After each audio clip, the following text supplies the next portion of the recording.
हम लोग क्षेत्र मिति के क्वेश्चन कर रहे थे। इससे पहले वाले वीडियो में हमने 16 नंबर क्वेश्चन तक कर लिया है, जो कि पार्ट 9 वीडियो था। ये उसका पार्ट 10 वीडियो है।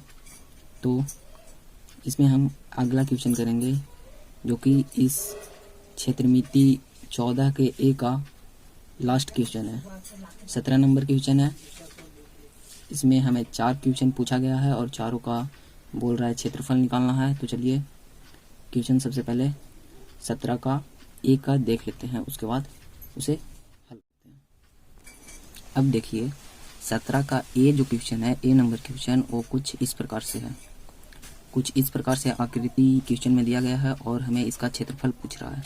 तो देखिए, अगर हम इस चित्र को ध्यान से देखते हैं तो सबसे पहले हम देख लेते हैं कि ये जो इसका मान दिया हुआ है, यहाँ ए से सी का जो मान दिया हुआ है, मतलब कि दूरी या लंबाई बोल सकते हैं, वो दिया हुआ है 8 सेंटीमीटर। और यहाँ पे बी से ये जो यहाँ लंब खिंचा है, यहाँ हम कुछ मान लेते हैं, जैसे कि हम यहाँ ई मान लेते हैं और इस बिंदु को हम एफ मान लेते हैं। अब देखिए, यहाँ डी से ई की जो दूरी है वो 3 सेंटीमीटर यानी 3 सेंटीमीटर दिया हुआ है, और यहाँ पे बी से एफ की दूरी 6 सेंटीमीटर दिया हुआ है। तो इस प्रकार से कुछ दिया गया है और हमें इसका क्षेत्रफल पूछ रहा है कि इसका क्षेत्रफल क्या होगा। तो देखिए, आप अगर इस आकृति को ध्यान से देखते हैं तो आप देखते हैं कि इसमें 2 त्रिभुज हमें दिख रहा है। एक तो ये हो गया ए बी सी, इधर ए बी सी, और दूसरा ए डी सी। पहला ए बी सी, दूसरा ए डी सी, यानी 2 त्रिभुज दिख रहा है। और दोनों त्रिभुज का जो आधार होगा, आधार वो यही है, ए से सी, मतलब ए सी जो है दोनों त्रिभुज का आधार है। ये त्रिभुज ए बी सी का भी आधार यही है, ए सी, और त्रिभुज ए डी सी का भी आधार यही है, ए सी। और दोनों त्रिभुज की ऊंचाई दिया हुआ है, ये देखिए, त्रिभुज ए डी सी की ऊंचाई दिया हुआ है डी ई यानी 3 सेंटीमीटर, और त्रिभुज ए बी सी की ऊंचाई दिया हुआ है बी एफ यानी 6 सेंटीमीटर। तो चलिए हम इसका क्षेत्रफल निकालते हैं।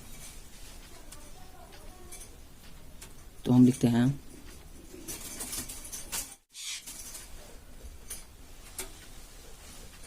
चतुर्भुज ए बी सी डी का क्षेत्रफल जो होगा वो होगा त्रिभुज ए डी सी, त्रिभुज ए डी सी का क्षेत्रफल प्लस ये जो त्रिभुज हुआ त्रिभुज ए बी सी, त्रिभुज ए बी सी का क्षेत्रफल। अब देखिए, त्रिभुज का जो क्षेत्रफल होता है वो होता है 1/2। यहाँ पे त्रिभुज ए डी सी में हम लिख रहे हैं आधार गुने ऊंचाई। आधार यहाँ पे दोनों त्रिभुज का सेम दिया हुआ है, इसलिए हम यहाँ पे बी गुने ऊंचाई को एच लिखते हैं, प्लस 1/2 बेस यानी आधार, और इस त्रिभुज के ऊंचाई को हम, क्योंकि इसका अलग दिया हुआ है, तो एच डैश लिख देते हैं। अब देखिए, यहाँ पे 1/2 और आधार 1/2 और आधार दोनों में है। नहीं तो देखिए हम कैसे करते हैं, 1/2 ये जो बेस है यानी आधार, दोनों का आधार हमें दिया हुआ है। माफ़ी चाहेंगे, आपको दिख नहीं रहा था। अब देखिए, यहाँ पे हमारा जो बेस दिया हुआ है 8 सेंटीमीटर दिया हुआ है, तो चलिए हम यहाँ पे 8 सेंटीमीटर रख देते हैं। उसके बाद ऊंचाई यानी त्रिभुज ए डी सी, त्रिभुज ए डी सी हमारा ये दिया हुआ है, त्रिभुज ए डी सी, इसकी ऊंचाई 3 सेंटीमीटर, तो हम 3 सेंटीमीटर यहाँ पे रख देते हैं, प्लस 1/2 बेस दोनों का सेम है यानी 8 सेंटीमीटर। उसके बाद इसकी ऊंचाई देखिए, त्रिभुज ए बी सी की ऊंचाई दी हुआ है 6 सेंटीमीटर, तो हम यहाँ पे रखेंगे 6 सेंटीमीटर। अब देखिए, यहाँ पे हम इस 8 को काट देते हैं। अब देखिए यहाँ पे हो जाएगा, अब देखिए यहाँ पे हम मल्टीप्लाई करके लिखते हैं सेंटीमीटर गुना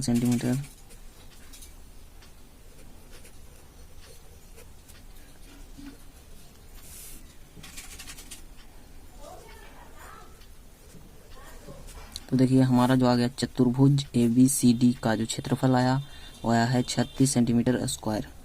यानी ये जो चतुर्भुज था ABCD, इसका जो क्षेत्रफल है वो है 36 मीटर स्क्वायर। तो चलिए अगला जो B क्वेश्चन है उसकी तरफ बढ़ते हैं। अब देखिए अगला जो क्वेश्चन है B नंबर, उसमें कुछ इस प्रकार की आकृति दिया गया है और बोल रहा है कि इसका क्षेत्रफल निकालिए। ये जो 17 नंबर क्वेश्चन है इसमें कुल 4 क्वेश्चन दिया गया है जिसमें सभी का क्षेत्रफल ही निकालना है। ये B नंबर क्वेश्चन है, ये हमने हल किया इससे पहले। ये B नंबर क्वेश्चन है, तो इसमें आप ध्यान से देखिए। यहाँ पे देखिए क्वेश्चन में क्या, ये जो B से C की दूरी है वो हमें दिया हुआ है 35 मीटर और A से B की दूरी है वो हमें दिया हुआ है 28 सेंटीमीटर। सॉरी, यहाँ पे 35 सेंटीमीटर है और 28 सेंटीमीटर दिया गया है। अब आप देखिए यहाँ पे समकोण बन रहा है, यहाँ पे समकोण बन रहा है, यानी कि ये जो आकृति है ये आपको आयत की तरह दिख रही है। तो आयत में क्या होता है, यहाँ से देखिए त्रिभुज नहीं, आयत यहाँ पे बन रहा है। तो आयत ABCD, आप इस आकृति को देखिए ABCD को, ये एक आयत की तरह दिख रहा है। तो आयत में क्या होता है कि आमने सामने की भुजा बराबर होती है, यानी इधर वाला 35 सेंटीमीटर है तो इधर वाला भी 35 सेंटीमीटर होगा, और इधर वाला 28 सेंटीमीटर है तो ये ऊपर वाला भी 28 सेंटीमीटर होगा। और देखिए ये जो ऊपर का भाग है यानी ECD या EDC, ये जो ऊपर का भाग है ये आपको एक अर्धवृत्त की तरह दिख रहा है, अर्धवृत्त की तरह आपको दिख रहा है। तो ये एक अर्धवृत्त है जिसकी यहाँ से यहाँ ये जो दूरी है इसे हम वृत्त का व्यास कहते हैं। तो ये हमें व्यास दिया गया है। अब देखिए यहाँ पे हम समझते हैं, ये जो ये एक वृत्त है, इसका यहाँ से यहाँ इसे हम त्रिज्या यानी R कहते हैं, त्रिज्या कहते हैं, और R से इसे दर्शाया जाता है। अब जब इसे हम पूरा कर देते हैं, यानी आप देखिए इस चित्र में देखिए, जब इसे हम पूरा कर दिए तो इसे हम व्यास कहते हैं और व्यास को D से सूचित किया जाता है। तो देखिए त्रिज्या का दुगना जो होता है वो हमारा व्यास होता है। दुगना का मतलब यहाँ से यहाँ और इसे पूरा मिला दिए, जितना इधर है उतना इधर किए तो ये हमारा व्यास आ गया। यानी कि जो हमारा D है, यानी ये जो D है, D बराबर यानी व्यास बराबर R, और फिर इधर हमको एक और मिलाना है तो एक और R प्लस R। यहाँ पे हमारा हो गया D बराबर R प्लस R 2R। अब देखिए यहाँ से हम इस 2 को इस साइड लाते हैं, यानी कि हमारा हो गया R बराबर D/2, यानी त्रिज्या बराबर व्यास बटा 2। तो देखिए आप यहाँ पे हमारा व्यास दिया हुआ है, यानी कि ये जो वृत्त है हम लिख सकते हैं अर्धवृत्त, पूरा वृत्त नहीं है, अर्धवृत्त की त्रिज्या यानी R।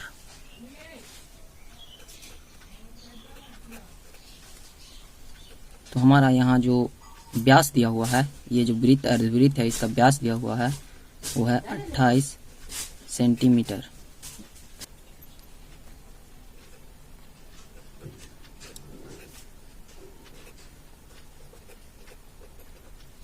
यानी ये जो त्रिज्या, ये जो अर्धवृत्त है उसकी जो त्रिज्या आई यानी R जो आया है वह हमारा 14 सेंटीमीटर।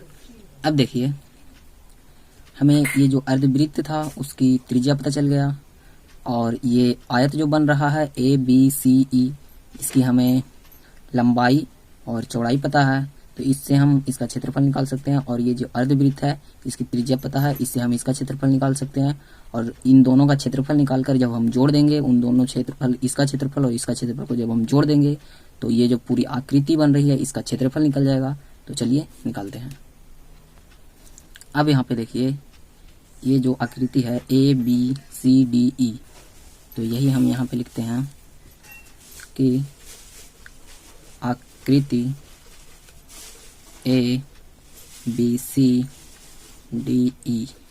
जो ये हमारी आकृति है इसका क्षेत्रफल बराबर होगा ये जो अर्धवृत्त बन रहा है उसका क्षेत्रफल प्लस ये जो आयत बन रहा है उसका क्षेत्रफल। तो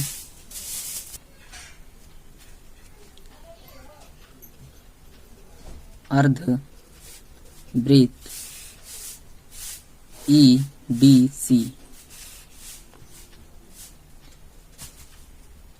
EDC या तो इसे नहीं भी लिख सकते हैं या अर्धवृत्त सिर्फ लिख सकते हैं का क्षेत्रफल प्लस ये जो आयत बन रहा है हमारा, ये देखिए आयत बन रहा है, आयत ABCE का क्षेत्रफल,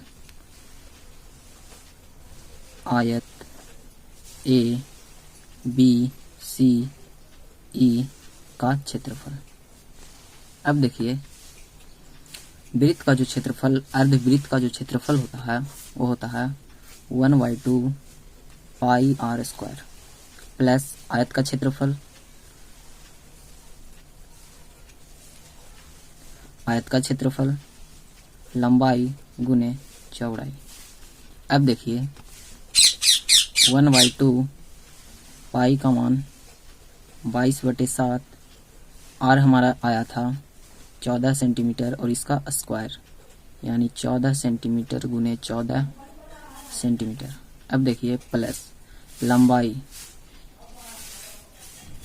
ये जो हमारा आयत बन रहा है इसकी लंबाई यहाँ पे हो जाएगा 35 सेंटीमीटर और 28 सेंटीमीटर चौड़ाई। तो चलिए लंबाई और चौड़ाई का मान रखते हैं।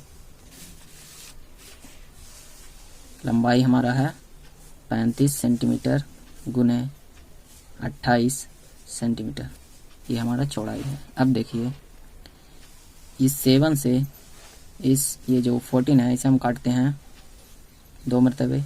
अब ये 2 से ये 2 हम काट दिए। अब देखिए ऊपर में हमारा बचा 22 और इधर ये सेंटीमीटर और ये सेंटीमीटर मिलकर सेंटीमीटर मिलकर सेंटीमीटर स्क्वायर हो गया और इधर बचा 14। अब देखिए और इधर प्लस हमारा इधर वही है। अब देखिए इसे हम मल्टीप्लाई करते हैं तो हमारा आता है 308 सेंटीमीटर स्क्वायर और इसे जब हम मल्टीप्लाई करते हैं तो हमारा आता है 980 सेंटीमीटर स्क्वायर। अब इसे हम ऐड करते हैं तो हमारा कुल आ गया 1288 सेंटीमीटर स्क्वायर यानी वर्ग सेंटीमीटर, 1288 वर्ग सेंटीमीटर। ये जो आकृति था, ये देखिए ये जो आकृति था इसका जो क्षेत्रफल आया वो आया, यानी इस आकृति का जो क्षेत्रफल आया वो आया 1288 सेंटीमीटर स्क्वायर या वर्ग सेंटीमीटर हमारा आया। चलिए अगले क्वेश्चन की ओर चलते हैं।